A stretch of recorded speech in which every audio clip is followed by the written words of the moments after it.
નિષ્કલંક મહાદેવના સાનિધ્યમાં ઋષિ પાંચમ નિમિત્તે ભાવિકોએ સમુદ્ર સ્નાન કરી ધન્યતા અનુભવી। કોળિયાકના નિષ્કલંક મહાદેવના સાનિધ્યમાં ઋષિ પાંચમ નિમિત્તે સમુદ્ર સ્નાન કરવાનું અનેરું મહત્વ છે। આ પાવનના દિવસે સામો ખાય મહાત્તમ હોય છે અને સામા પાંચમ પણ કહેવાય છે। કોઈ જગ્યાએ પગ રાખવાથી કોઈ જીવનું મૃત્યુ થયું હોય કે કોઈને ખરાબ કહેવાથી વાણીનું પાપ લાગ્યું હોય, કોઈને ઠેસ પહોંચાડવાથી માનસ પાપ લાગ્યું હોય, એટલે કે આ પ્રકારના દોષ માટે આજના દિવસે સમુદ્ર સ્નાન કરી પાપમાંથી મુક્તિ ભાવિકોએ મેળવી હતી।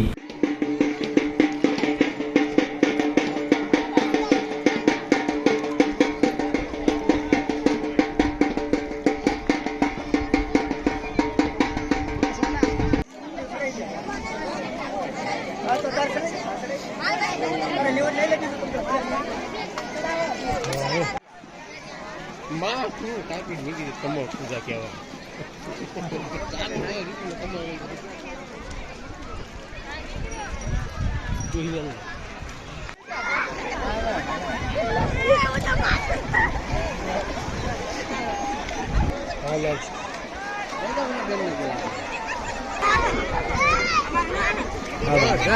બધા આવી ગયા।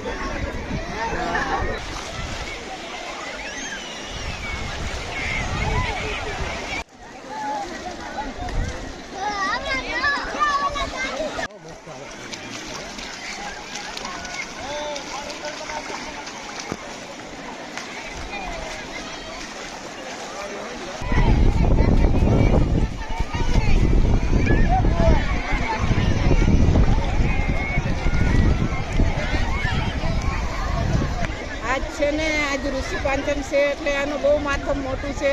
આ દરિયે નાવાનું છે। ક્યાંથી આવ્યા છો આપને? કેવી મજા આવે? ભાવનગરથી આવ્યા। બહુ સારું છે, નાવાનું બહુ સરસ।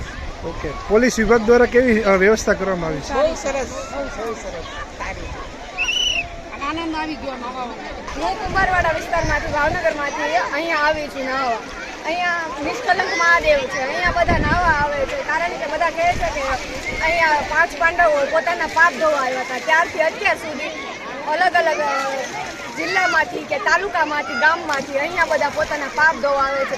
હજી લગી મનાય છે કે અહીંયા બધા પોતાના પાપ જ ધોવા આવે છે, પણ અત્યારે સારું મોડું કામ બધું અહીંયા જ કરવામાં આવે છે। કેવી વ્યવસ્થા કરવામાં આવી છે તંત્ર દ્વારા?